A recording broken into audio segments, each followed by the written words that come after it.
Tyrone TG3 here, Poketo Monster, Horizons,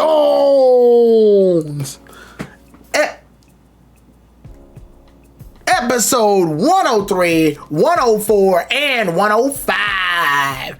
These episodes are titled Stay Ablaze, My Love for Needle Thing, Charchadet's Wish, and Golden Go Goes Surfing After the Storm. Oh man, so this one's a little, these were a little awkward to put together.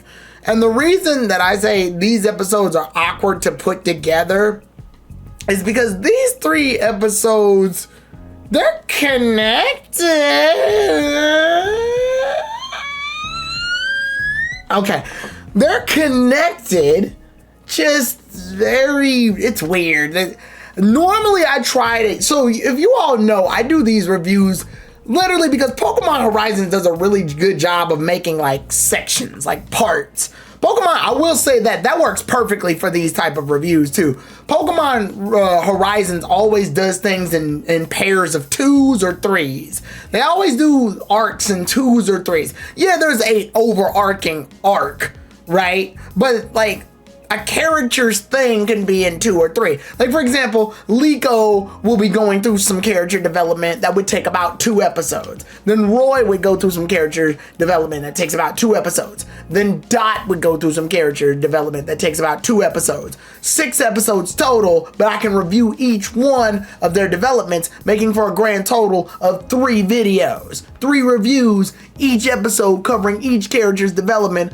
Those episodes in total make a grand total of 6 that equals up to the 3 because each episode is divided into 2s. So it was perfect. Like, you'd have little like things that would happen, or if they had to take care of a big thing that was like 4 episodes, then I would review all 4 episodes at once, and thus you've covered that little section. It's almost like Pokemon Horizons worked in a way to where it pretty much had chapters. I never had to worry about like the original Pokemon's problem where they did once every episode and every episode had its own individual plot until we finally decide to run into an arc of something happening, right? Where here, Pokemon Horizons nicely slices stuff into like chunks that I can take in and review. It's one of the reasons I don't feel so bad when I'm behind, because it essentially just means that I can review a certain chunk. I don't have to worry about going all the way back and starting over. Here, what we have is a situation that works advantageously. This, however, is weird because these episodes are not very connected, but they are connected. It's very flaky. So let's just get started though. Let's get into the thing. So the first one is Stay Ablaze, My Love for Needle Thing. So long story short, in order to raise money, Dot has decided to do a crossover with Ayano.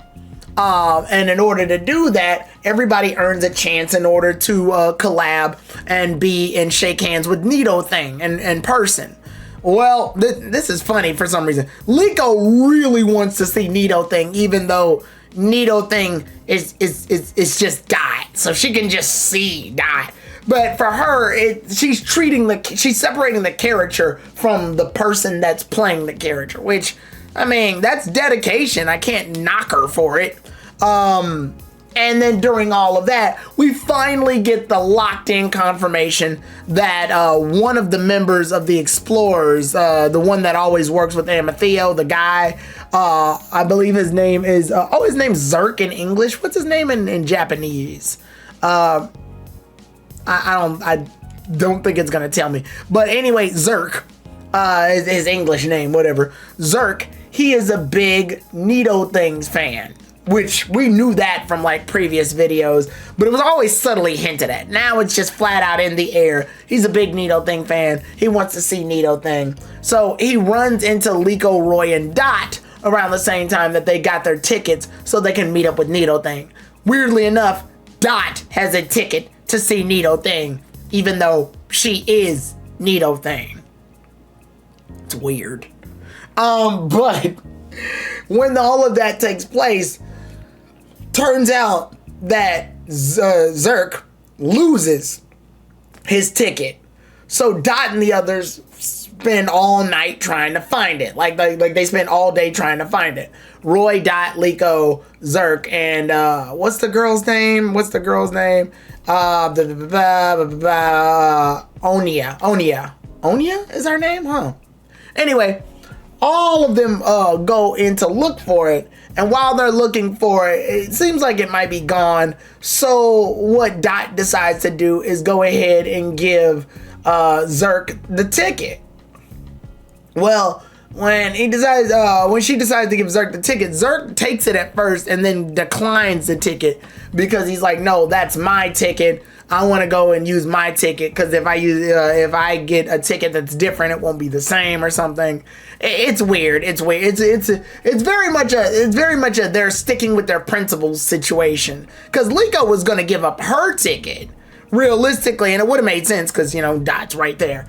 But Zerk was like, no, keep your ticket. You're a big Needle Thing fan too. I'm not going to sacrifice my love for Needle Thing. And it's good to see that technically they were enemies at this point, so it's good to see them come together. It's like a Jesse James with Ash, Brock, and Misty situation. Finally, though, they do find the ticket. It was on a Wug Trio, so they end up fighting the Wug Trio, and eventually they wind up beating the Wug Trio to get the ticket. So, hooray! They end up getting the ticket. They're all able to see, and then at some point they see Dot unchanging, which I don't know why she chose to unchange right there in front of the public. She chose a spot that's backstage, but it's very much dangerously obvious that she can get caught under this situation. But whatever. She ends up changing, and when she ends up changing, Zerk and Onia see her. So they get mind blown. And then we just cut to the next scene and everybody's okay again. Like, it's almost like it didn't happen. It's kind of weird. But it is what it is, I guess. They moved on. I don't know what else to say. It was just sort of a they move on situation. It's awkward, but it's there. Honestly, I would say this is probably one of the weaker episodes. I do like the fact that you've got your characters coming together for this, but realistically, it's not that strong. I would probably give it's harmless, but at the same time, it would be filler if it weren't for like two various plot points here. One, Dot needs the money in order for them to continue with their exploration. So it's a good explanation of how they gain money. And two, Onia and Zerk wind up getting communication with Liko, which means later they're able to find Amethyst in the next episode. So it does connect to the very least. But it's the weaker of the episodes. I would give it a 5. I'm gonna be honest, it's not that great. It exists. It's heartwarming, but it's not. It's sort of just there, sadly enough. Anyway, we move on to the next episode. Episode 104 is Charchadet's Wish. Charchadet's Wish, much better episode. Really great animation in this episode towards the battle portion. Long story short, Anya and Zerk say that Liko is going to be their best bet in order to help find Amethyst. They've been looking for Amethyst for a while. They don't know where else to turn to, so they think Liko might be the only one that can help them. Mostly because they fought together during the whole, Raccoon saga. So they ask Liko for help. They take Liko to Amethyst's house, so Liko actually gets to see the giant picture of Amethyst's passed away mother. And then Liko puts 2 and 2 together and learns that Amethyst is more than likely on the island that he was on when he was a child, hanging out with his mother, which I'm not sure how the others couldn't have put those 2 pieces together. Liko figured that out, and she just entered the house like a few seconds ago. Consistency be damned. Anyway, they head to the island. When they get there, they successfully find Amethyst. When they find Amethyst, they basically say, hey, you gotta come back. You gotta fight Spinel. You've gotta stop the Raccoons. You gotta, the Rising Volt Tacklers are labeled as bad people. You gotta fight back. You gotta fight back, Amethyst. Fight back. Amethyst is like, nah, I'm good. I'm not gonna fight back. And he's mostly got this attitude right now because there's just too much against him. Amethyst is under constant watch and is wanted by Spinel. So if anybody finds Amethyst, he's automatically on the run. There's too many forces against him. He's basically got a very defeatist mindset about it, and Charge Cadet's not digging that at all. So Liko Charge Cadet immediately challenges Ametheo's Cerulege. And we already know what this is going to lead up to. Charge Cadet's going to eventually evolve into Cerulege's opposite, Armor Rouge. But it is cool to see that we're getting there. They could have easily just had Liko catch an Armor Rouge, and they chose not to do that. They chose to train it up, which is the good route. Charge Cadet challenges Cerulege, and it's clear it's going to be a one-sided fight. Cerulege is clearly stronger than Charge Cadet, but Charge Cadet doesn't go down like a little punk. It actually puts up a really good fight. It gets hit a bunch of times, but it does do the anime shonen like get back up thing and dust it off. And then you can see it like running forward and landing like the final blow on Cerulege and hits it right in the face. So while it doesn't knock it out, obviously, it just sort of damages it, which slightly inconveniences it. But Cerulege does wind up winning the fight, like wiping it out. But it was cool that it was able to even put up a fight. And honestly, I commend him for that. Good job on Charge Cadet. I'm loving, honestly, out of all of Liko's Pokemon, Charge Cadet has easily become one of my favorite. It's just no nonsense. It gets to the point. Like, Charge Cadet is a no-nonsense Pokemon. It gets to the point, it defends others, it knows what it has to do, it puts in that work. It's a little Pokemon, it's debatably almost like a baby Pokemon, but it's got like the soul of a strong fighter without feeling overpowered. They could have easily had Charge Cadet be this like dangerously strong Pokemon even for its little size, like Axew, or how they do most of Ash's early Pokemon, where even though they're small or don't evolve for some reason, they can still hold their own against super strong Pokemon with no problems whatsoever. But here they decided to make Charge Cadet strong and be able to hold its own against fights, but it still is a Charge Cadet. Like, they still respect it. Like, it's still a Charge Cadet. It's still not like super Omega strong, but it ain't no punk. Like, I respect it. It's a nice balance. It feels earned is what I'm saying. So that's good. That's good on it. After that, Amethyst has a little bit of a mindset change, and he decides he wants to go back, but he doesn't decide right at that moment. He decides like he thinks it over. By that time, Liko, Onia, and Zerk have already left the island. So Amethyst still on the island. He makes the decision to finally change, and we smoothly transition into episode 105. This is the reason why I said that these episodes are connected. They're just connected by a very thin line, like a very thin yarn. So yeah, we move on to our next episode, and that episode is titled episode 105, Golden Go goes surfing after the storm. Now, this episode's kind of weird. I think Pokemon Horizons has done this before, but like it's so rare I barely remember it. Pokemon Horizons, and even for Pokemon in general, this is rare. Pokemon Horizons decided to make a multi-layered episode. This has never happened before. It's weird. It's two episodes, completely different plots, but they're glued into one. Like, it's odd, really. It's something I didn't quite expect. Didn't quite expect at all. It's different. Very different. The second plot is very, it's all over the place. The first plot definitely connects to the plot that happened in the last episode. So episode 105 is basically Amethyst heading back. The problem is his raft isn't lasting him long as he thought it would. Meanwhile, we see that Ludlow turns into Mighty G.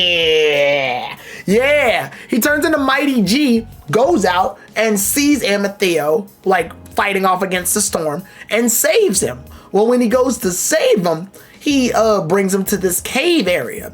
And when he brings him to the cave area, the Mighty G is about to lose like his whole, I call it the one for all, the Ludlow one for all. He's about to lose his like little muscles. He can't keep being Mighty G for long. So he's about to lose it, but then we see that Amethyst is very sheltered. He was very sheltered. He never had experience living on his own. So he's been like eating berries and crap, nothing substantial. So Mighty G goes in and teaches him how to basically survive. He teaches him, like, here's how to dry and wash your clothes. Here, it's how to cook and create curry. He's providing. It's a nice moment. It's really nice. It's great development for Ludlow. It's great development for Amateo. It's a nice lesson on how to survive when you're on your own. And it really is a heartwarming moment for Amateo to be treated like a child, because he is a teenager. He's a teenager, but he's a teenager that's finally getting taken care of. He was rich all his life, so he lived with a spoon in his mouth, a glass spoon in his mouth, or a silver spoon, or whatever it's called. He never got to experience what it was like to actually be out there and have to thrive and camp out and be a person. So it was good to see that Ludlow, or Mighty G, goes in and helps him survive. I like that. It's a very nice episode. And I also do love the running joke of I believe Amateo pronouncing Mighty G's name wrong. He's like Mr. G. He's like G. It's funny. It's nice. It's wholesome. It's fun. I like it. Then we move on to our second half of the episode, which is completely different. Liko, Roy, and Dot, after the storm has passed, decide to hang out at the beach. Oh, and Alt's there too. They all decide to hang out at the beach. When they decide to hang out at the beach, they end up seeing a Golden Go. And a Golden Go is surfing all on the waves, because it's on a surfboard and everybody loves it, and it's cool. Well, I believe Liko sees a GimmiGOLD, and it's GimmiGOLD, owner of the Paldean GimmiGOLD. But yeah, they end up seeing GimmiGOLD. Dot sees a GimmiGOLD, and when Dot sees GimmiGOLD, Dot notices that GimmiGOLD is admiring the Golden Go, is wanting to be like Golden Go. So they end up deciding to surf with the GimmiGOLD, just like Golden Go is surfing. But one of the coins gets lost in the ocean. So GimmiGOLD almost gets drowned in by the water because it's trying to get the coin. Well, here we see that Dot feels bad for GimmiGOLD, because the only reason GimmiGOLD is doing all of this is so it can evolve into Golden Go and become someone that everybody likes. Well, because Dot feels bad for it, Dot decides to go ahead and catch the GimmiGOLD.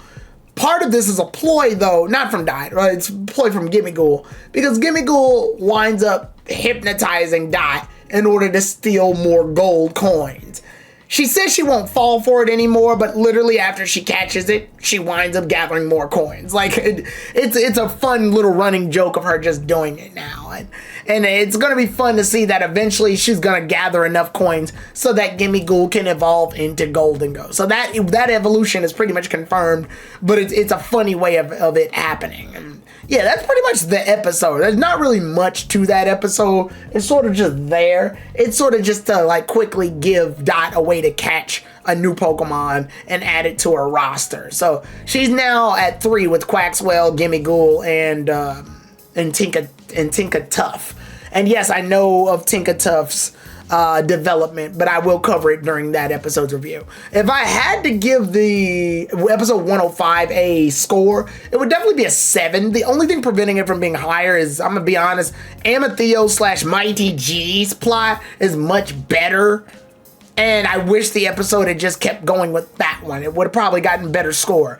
Randomly jumping to Dot's plot, and it's so out of character and so just by the way, it feels very uncomfortable to the rest of the episode. I get how they're connected, but the connection to those the two parts of one episode feel very loose. I had to keep reminding myself I'm watching one episode. It's just one episode that for some reason felt like this one was just tacked on at last minute. Definitely feel like this episode, or the second half of the episode, could have been its own episode. I see no reason why it had to be one episode. I guess they were just trying to save time or whatever.